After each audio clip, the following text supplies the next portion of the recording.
नमस्कार दोस्तों, स्वागत है आपका मेरे चैनल सनातनी हिंदू व्रत कथा में।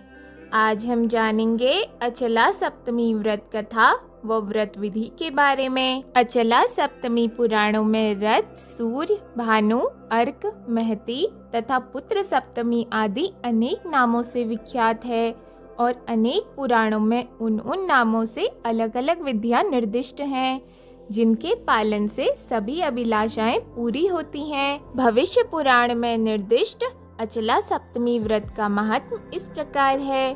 एक बार राजा युधिष्ठिर ने भगवान श्री कृष्ण से पूछा, भगवान, आपने सभी उत्तम फलों को देने वाले माघ स्नान का विधान बताया था, परंतु जो प्रातःकाल स्नान करने में समर्थ ना हो वह क्या करे?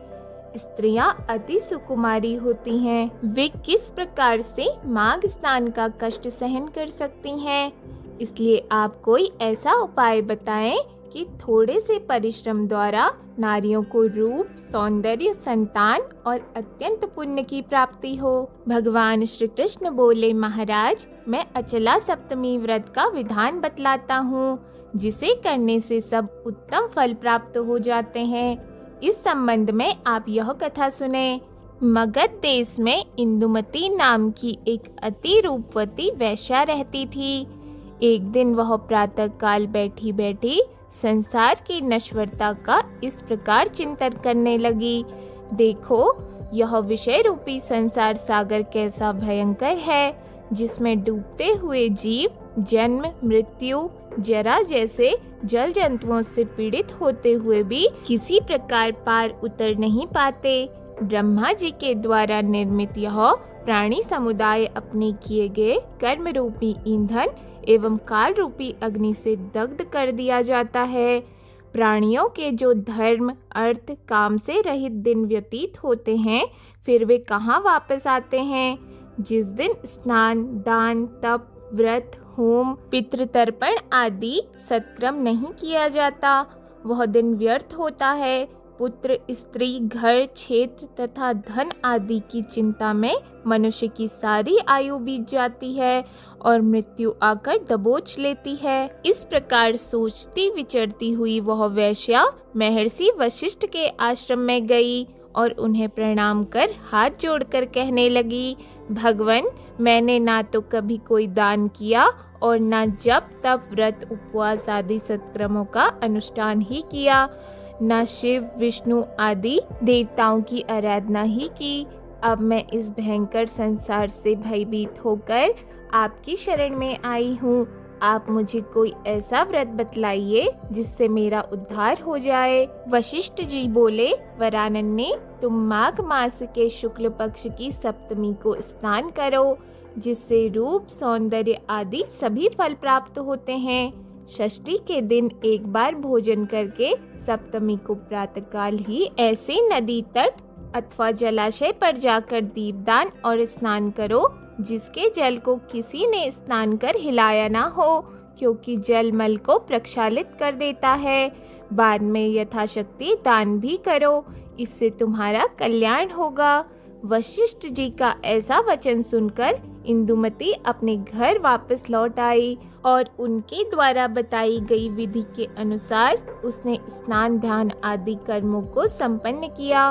सप्तमी के स्नान के प्रभाव से बहुत दिनों तक संसार की सुखों का उपभोग करती हुई वह देहदाग के पश्चात देवराज इंद्र की सभी अप्सराओं में प्रधान नायिका के पद पर अधिष्ठित हुई। यह अचला सप्तमी संपूर्ण पापों का प्रशमन करने वाली तथा सुख सौभाग्य की वृद्धि करने वाली है। राजा युधिष्ठिर जी ने पूछा, भगवान, अचला सप्तमी व्रत का महात्म्य तो आपने बतलाया, कृपया कर अब स्नान विधान भी बतलाइए। भगवान श्री कृष्ण बोले, महाराज, षष्ठी के दिन एक भुक्त होकर सूर्य नारायण का पूजन करें। यथासंभव सप्तमी को प्रातःकाल ही उठकर नदी या सरोवर जाकर अरुणोदय वेला में बहुत सवेरे ही स्नान करने की चेष्टा करें। सुवर्ण, चांदी तथा ताम्र के पात्र में कुसुम्भ की रंगी हुई बत्ती और तिल के तेल डालकर दीपक प्रज्वलित करें। उस दीपक को सिर पर रखकर हृदय में भगवान सूर्य का ध्यान करें। उसके बाद दीपक को जल के ऊपर तैरा दें। फिर स्नान कर देवताओं और पितरों का तर्पण करें और चंदन से कर्णिका सहित अष्टदल कमल बनाएं।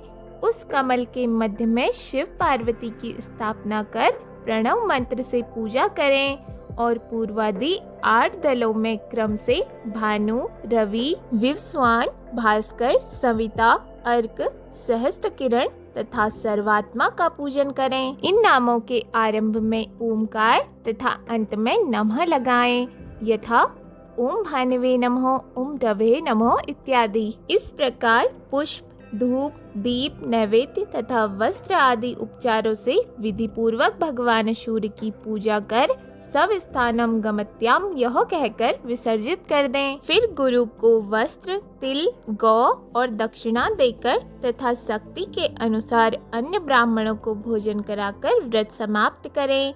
जो पुरुष इस विधि से अचला सप्तमी का स्नान करता है उसे संपूर्ण माघ स्नान का फल प्राप्त होता है।